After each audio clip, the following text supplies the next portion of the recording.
So where'd you go after Lincoln? Mexico. Until I realized nobody was looking for me. I ended up taking a job at the Rurales. The Mexican Rurales? I was hired to help them track down the cowboys. The most vicious outlaw gang in Cochise County? Curly Bill Brocious? Johnny Ringo? Led by old man Clanton himself. They must have paid you a pretty penny to take them hombres on. Not really. But truth be told, I had my own reasons for going after those boys.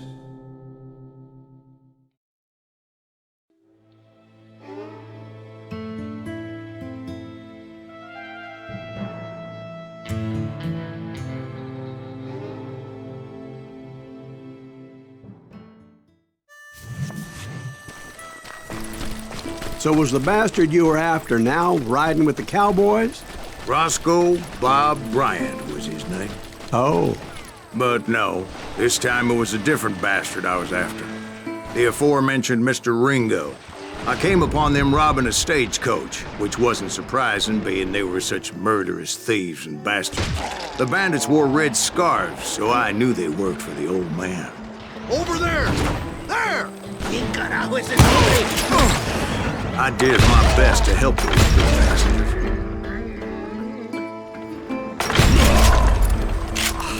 Moments later, the attackers were dead, and I checked the stagecoach to see how many passengers were still breathing. None. It was then I wondered if the rocks weren't hiding more bandits. Was that all of them? Or did I just hit the rear guard? I quickly got my answer. They attacked from on high like Apaches often do. They would appear in great numbers from above and rain down lead on their hapless enemies' heads, making use of the high ground and whatever else they had. Yep, the Apaches always appeared out of nowhere, and there never seemed to be an enemy. Hold on. Were you attacked by Apaches? What happened to the cowboys? Did I say they were Apaches? I said Clanton's cowboys attacked me Apache style. I was in a pitched battle, but I was holding my own against an overwhelming enemy force.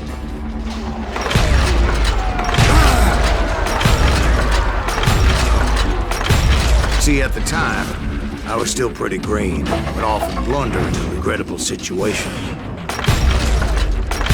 But I just kept shooting at anything I could see up in those damn rocks. I didn't see Ringo, but I knew he was with the cowboys. He and Roscoe Bob had done me a dreadful wrong, and I was determined to have my revenge. To get to Ringo, I knew I'd have to fight my way past these other assholes first. Unfortunately, I was running out of ammo. Another perfect example of my relative inexperience as a hunter of men.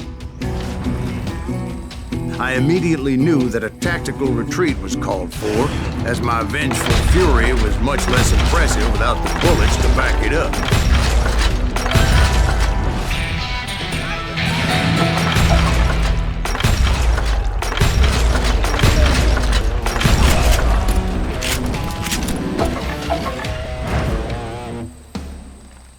Finally, they managed to corner me.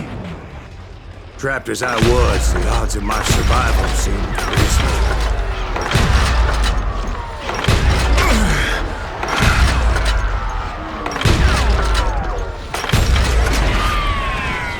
Luckily, serendipity was on my side as I suddenly spotted a way out of my predicament.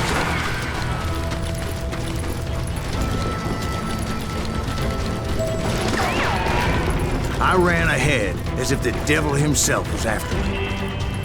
Bullets were whizzing by my ears, but I wasn't about to roll over and die. I just kept running like there was no tomorrow. Because there wouldn't be if Clanton and his men caught up with me. As I was scurrying around those caves, I thought, what was I thinking? Going up against a gang like this? No one will ever fight you here! And that's when something miraculous happened.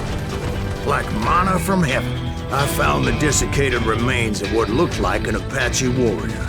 The old weapon next to him supplied me with some much-needed ammunition.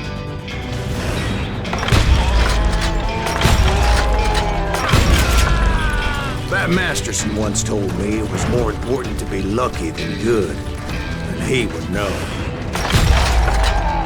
And imagine my surprise when I found a fistful of dynamite to go along with that. That stroke of good fortune evened the odds and bolstered my confidence tonight. It was time to turn the tables. Time for the prey to become the predator. Time for the hunted to become the hunter. Time. All right, Jesus, we get it. They were right where you wanted them. That's right, Jeff. It was finally time for that old man to pay for his sins.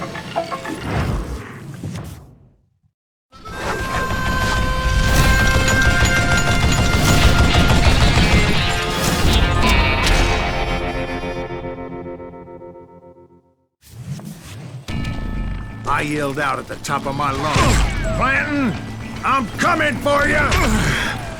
A little stealth might have made more sense, to be perfectly honest. Because that old fool had a Gatling gun and enough bullets to last him till Kingdom Come. But I knew I could not let that deter me. Not if I was to find and kill Ringo. I needed to get that old man off that gun.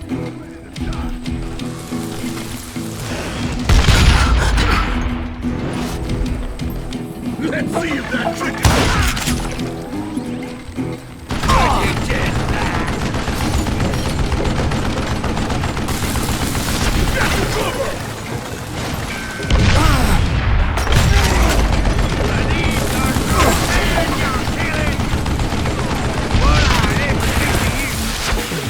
Most everyone thought it was the Ruales who had come up against him in Guadalupe Canyon, but it was just me. Apparently, one of the cowboys made it out of there alive and told Ike and Billy Clanton that it wasn't a Mexican who took their father's life that day. They just assumed it was one of the Earps, and that little misunderstanding eventually led to that legendary gunfight at the OK Corral.